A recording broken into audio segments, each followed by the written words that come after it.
आज की हमारी कहानी है माँ का श्राद्ध। ये एक बहुत ही भावुक कहानी है। दीदी, याद है ना, कल माँ का श्राद्ध है। हमने बड़ी पूजा रखी है उनकी आत्मा की शांति के लिए, इसलिए आपको सब परिवार के साथ आना ही है। रूही अपनी ननद कोमल को फ़ोन पर कहती है। तभी कोमल उसकी भाभी को बोली, मैं नहीं आ सकती, आपको तो पता ही है कि उनको छुट्टी नहीं मिलेगी। अरे दीदी, ऐसे कैसे? माँ के जमाई और बेटी उनके श्राद्ध में नहीं आएंगे तो उनको शांति कैसे मिलेगी? इसलिए आपको आना ही पड़ेगा, बाकी मुझे कुछ भी पता नहीं। इतना बोलकर रूही ने फ़ोन रख दिया। इधर कोमल पुरानी यादों में खो गई। जब उसके पापा की मृत्यु हो गई थी तभी कोमल अपने मायके गई हुई थी। कोमल को माँ बोली, बेटा, तुम्हारे पापा मुझे छोड़कर अकेले ही चले गए। पता नहीं अब किसके आधार पर छोड़कर चले गए। माँ कोमल के गले लगकर रो रही थी। तब कोमल बोली, ये सब तो है ना, भैया भाभी और बच्चे, तो चिंता क्यों करती हो? कोमल कई दिनों तक अपनी माँ के पास रहकर आई थी, लेकिन हमेशा ज़्यादातर फ़ोन पर बोलना होता था। कभी कॉल पर तो कभी वीडियो कॉल पर बोलना होता था। बेटा, क्या बनाया तूने? एक दिन माँ ने वीडियो कॉल पर पूछा। माँ, आलू की सब्ज़ी और रोटी बनाई है, कोमल ने जवाब दिया। माँ बोली, अरे वाह! सब्जी का नाम सुनते ही माँ की आंखों में एक अलग ही चमक देखने को मिली जो कोमल को दिखी। तभी कोमल माँ को बोली, माँ, तुम्हें खाने का मन हो रहा होगा तो भाभी को बोलो बना कर दे। कोमल हंसते हुए माँ से बोली। तभी माँ बोली, नहीं नहीं, अब इस उम्र में आलू कहाँ पचते हैं। मैं तो ऐसे ही बोल रही थी। जब तुम्हारे पापा हुआ करते थे तब बहुत बार बनाती थी। भाभी का तो नाम लेते ही जैसे माँ की आंखों की चमक गायब सी हो गई। माँ ने कॉल रख दिया। माँ को क्या हो गया? ऐसे क्यों बोल रही थी? वो सब ठीक तो होगा ना?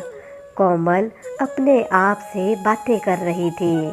ऐसे बहुत बार खाने की बातों पर बातचीत होने पर माँ की आंखों का भाव बदल जाता, लेकिन ऐसा क्यों था वो समझ नहीं पाई।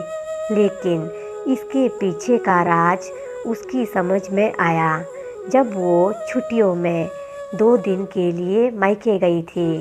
एक दिन कोमल माँ के कमरे में माँ के साथ गपशप कर रही थी। तभी, दीदी, खाना खाने चलो। रूही माँ के कमरे में आकर कोमल को बोली, चलो माँ, तुम भी खाना खा लो। कोमल उठते उठते हुए बोली, अरे दीदी, नहीं नहीं, माँ को क्यों तकलीफ़ देना, वो यहीं पर ही खाना खा लेगी। आप चलो, रूही बोली। लेकिन भाभी, लेकिन वेकी, कुछ नहीं दीदी, आप चलो, माँ के घुटनों में दर्द होता है, इसलिए माँ कमरे में ही खाना खाती है। रूही स्पष्ट रूप से बोलती है। तो फिर भाभी, मेरा खाना भी यहीं पर लाओ, हम दोनों साथ में खाना खाएंगे, ऐसे कोमल अपनी भाभी को कहती है। इस पर रूही कुछ नहीं बोल पाई, लेकिन कोमल को साफ तरीके से समझ आ गया कि रूही को ये सब पसंद नहीं आया। वो चुपचाप वहाँ से निकल गई और थाली में पूरी, सब्जी, रायता, अचार लेकर आई और माँ के लिए खिचड़ी। माँ, ये क्या है? तुम ये सब नहीं खाने वाली हो क्या? कोमल माँ को बोली। उतने में रूही बोली, अरे दीदी, माँ को यह सब हजम होता ही नहीं, इसलिए मैं उनको खिचड़ी और दाल ही देती हूँ। इतना बोलकर रूही वहाँ से निकल गई। माँ ने अपनी प्लेट उठाई, पर माँ का ध्यान कोमल की प्लेट पर ही था। ये देख कोमल सुन सी पड़ गई। उसने माँ के मुंह में एक पूरी का निवाला डाला, लेकिन माँ ने मना कर दिया। तब कोमल ने अपनी माँ की आंखों में वही भाव देखा था जो वीडियो कॉल पर देखा था। पता नहीं भाभी का डर था या लड़की के निवाले का मोह था। तब भी कोमल ने पूरा खाना माँ को खिलाया और खुद खिचड़ी खाने लगी। 2 दिन कोमल वहीं पर थी और कोमल माँ को उसकी प्लेट का खाना खिलाती और खुद खिचड़ी खाती। ऐसे 2 दिनों तक चला। माँ के बहुत मना करने के बाद भी कोमल मात्र जिद से माँ को खाना खिलाती थी। वो बोली, भैया मैं कुछ दिनों के लिए माँ को अपने घर ले जाती हूँ। घर जाने से पहले कोमल ने अपने भाई तन्मय को पूछा। वो बोला, क्या तुम्हारा दिमाग खराब हो गया है? लोग क्या कहेंगे? बेटा, माँ को तकलीफ़ देता होगा, इसलिए माँ अपनी बेटी के घर रहती है। तन्मय गुस्से में बोला, अरे बाबा, सही तो बोल रहा है वो। माँ बेटी के घर जाती है क्या भला? तू आराम से जा अपने घर, मेरी चिंता मत कर, मैं यहाँ खुश हूँ। बेटे की बातें सुनकर माँ बोली। कोमल ने बहुत जिद की, लेकिन माँ बेबस थी। कोमल उदास मन से अपने घर वापस आई। कुछ दिनों बाद खबर आई कि माँ अब नहीं रही। इस खबर ने सब कुछ खत्म कर दिया था। कोमल को पता था कि माँ कितनी तकलीफ से गुजरी, लेकिन माँ को दूसरा लड़का नहीं था बल्कि एक लड़की थी, इसलिए वो कुछ नहीं कर सकती थी। कोमल अकेले ही माँ के श्राद्ध में आई। आज माँ के श्राद्ध में 56 तरह के भोग बनाए गए। सब लोग मज़े में खा रहे थे। लोगों ने रूही और तन्मय की वाहवाही करने में कोई कसर नहीं छोड़ी।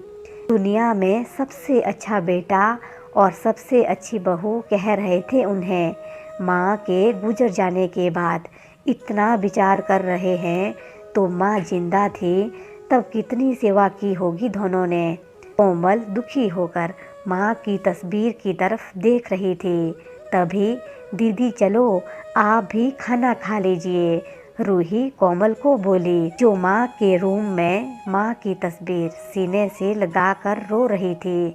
वो बोली, नहीं भाभी, मुझे नहीं खाना। लेकिन क्यों? आप नहीं खाना खाओगे तो माँ की आत्मा को कैसे शांति मिलेगी?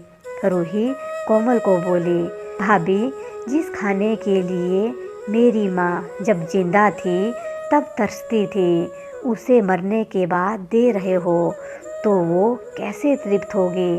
सोच कर देखो एक बार। आज आपने पकवानों का ढेर लगाया है। माँ जिंदा थी तब आपने उनकी मनपसंद खाने के 2 निवाले खिलाए होते तो माँ वैसे भी तृप्त हो चुकी होती। वही माँ का असल में श्राद्ध कहलाता। ये जो भी हो रहा है वो सिर्फ एक दिखावा है। इसकी वजह से माँ कैसे तृप्त हो पाएगी? और जिस घर से मेरी माँ अतृप्त होकर चली गई, उस घर से मैं कैसे खाना खा सकती हूँ भला? कोमल चिढ़कर रूही से बोली। तभी वहाँ पर तन्मय भी आ गया। भगवान की लाठी में आवाज़ नहीं होती है भैया भाभी, वो जब भी किसी पर पड़ती है ना, तब जख्म बहुत गहराई तक और ना भरने वाली होती है। आप भी तो 2 बच्चों के माता पिता हो, लेकिन मैं भगवान से दुआ ज़रूर करूँगी कि आप जब तक जिंदा हो तब तक आपको अतृप्त ना रखे। माँ ने तो अपना वनवास भोग कर कहीं नया जन्म ले लिया होगा, लेकिन आपकी ज़िंदगी बहुत बड़ी है। कोमल ये सब बोलकर माँ की तस्वीर लेकर चली गई। पीछे रूही और तन्मय की गर्दन शर्म से झुक गई। दोस्तों, माँ बाप जिंदा है तब तक उनकी सेवा करना, उनकी हर इच्छा पूरी करना, वही उनका असली श्राद्ध होता है। उनकी मृत्यु के बाद कितने भी 56 भोग बनाए, सब व्यर्थ है। ये थी एक रुला देने वाली कहानी। आपको कैसी लगी ज़रूर कमेंट बॉक्स में अपनी राय दीजिएगा। और ऐसी ही कहानियाँ सुनने के लिए हमारे पेज को फॉलो करना ना भूलें। धन्यवाद।